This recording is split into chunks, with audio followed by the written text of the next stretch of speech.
युधिष्ठिर का इंद्र और धर्म के साथ वार्तालाप तथा सदेह स्वर्ग गमन।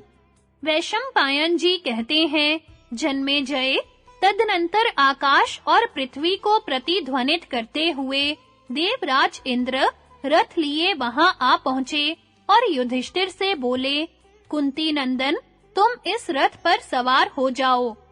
तब धर्मराज युधिष्ठिर शोक से संतप्त हो इंद्र से कहने लगे, देवेश्वर, मेरे भाई मार्ग में गिरे पड़े हैं, वे भी मेरे साथ चलें, इसकी व्यवस्था कीजिए, अन्यथा मैं अपने भाइयों के बिना स्वर्ग में भी नहीं जाना चाहता। राजकुमारी द्रौपदी अत्यंत सुकुमारी है, उसे भी हम लोगों के साथ चलने की अनुमति दीजिए।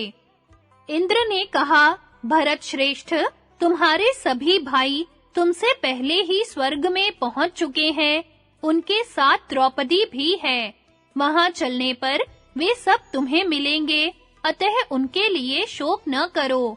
वे मनुष्य शरीर का परित्याग करके स्वर्ग में गए हैं, किंतु तुम इसी शरीर से वहां तक चल सकते हो। युधिष्ठिर बोले, भगवन, यह कुत्ता मेरा बड़ा भक्त है, इसने सदा ही मेरा साथ दिया है, अतः इसे भी मेरे साथ चलने की आज्ञा दीजिए। इंद्र ने कहा, राजन, तुम्हें अमरता, मेरे समान ऐश्वर्य, पूर्ण लक्ष्मी और बहुत बड़ी सिद्धि प्राप्त हुई है, साथ ही तुम्हें स्वर्गीय सुख भी सुलभ हुए हैं, अतः इस कुत्ते को छोड़कर मेरे साथ चलो। युधिष्ठिर ने कहा, भगवन, आर्य पुरुष के द्वारा निम्न श्रेणी का काम होना कठिन है, मुझे ऐसी लक्ष्मी की प्राप्ति कभी ना हो जिसके लिए भक्त पुरुष का त्याग करना पड़े। इंद्र ने कहा, धर्मराज, कुत्ता रखने वालों के लिए स्वर्ग लोक में स्थान नहीं है, उनके यज्ञ करने और कुआं बावली आदि बनवाने का जो पुण्य होता है, उसे क्रोधवश नाम के राक्षस हर लेते हैं।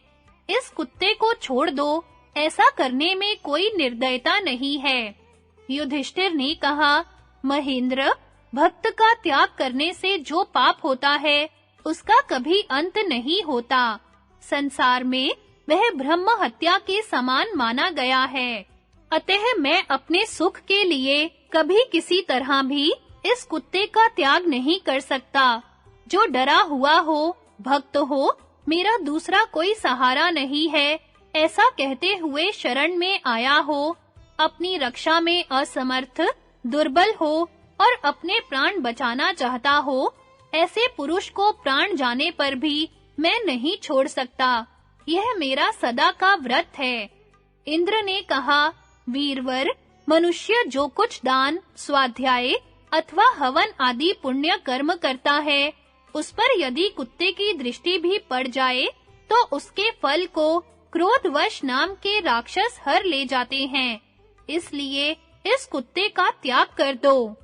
तुमने अपने पुण्य कर्मों के फल स्वरूप देवलोक को प्राप्त किया है, फिर इस कुत्ते को क्यों नहीं छोड़ देते? युधिष्ठिर ने कहा, भगवन, संसार में यह निश्चित बात है कि मरे हुए मनुष्यों के साथ ना किसी का मेल होता है, ना विरोध।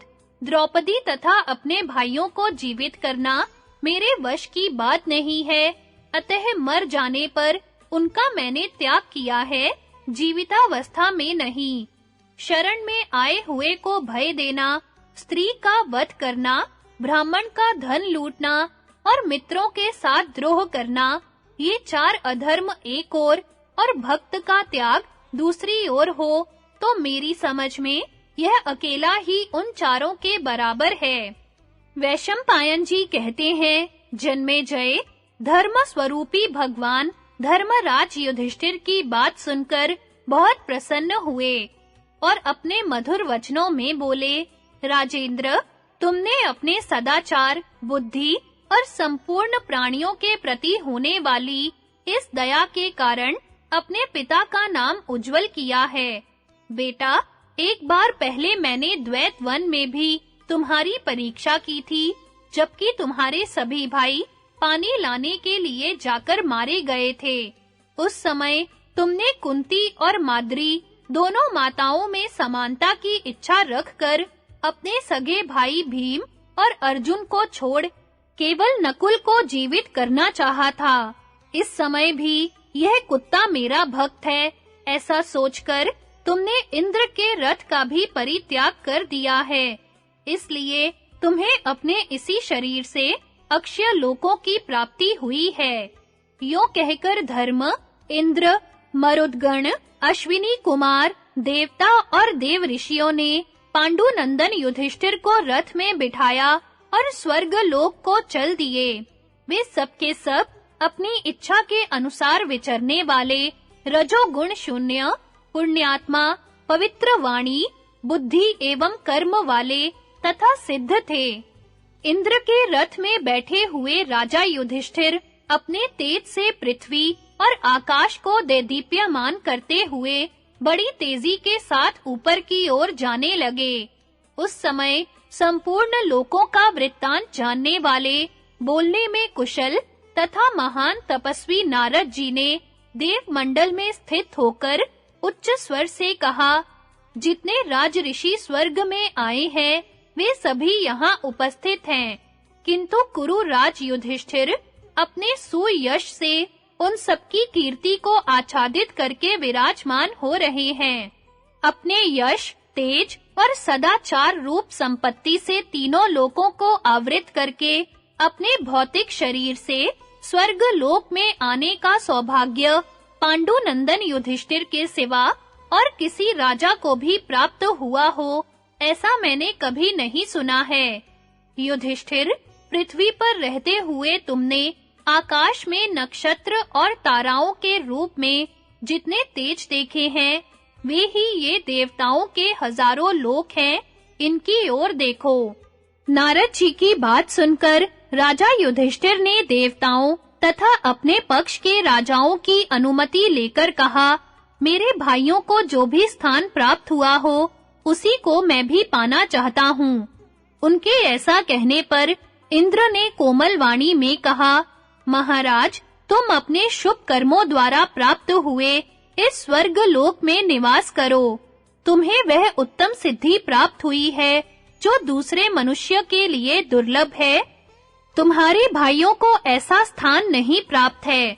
क्या अभी तक मनुष्य लोक की भावना तुम्हारा पिंड नहीं छोड़ती?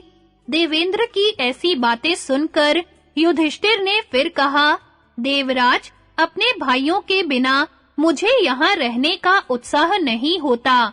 मैं तो वहीं जाना चाहता हूँ जहाँ मेरे भाई गए हैं और जहाँ सत्व गुण संपन्ना द्रौपदी देवी विराजमान हैं।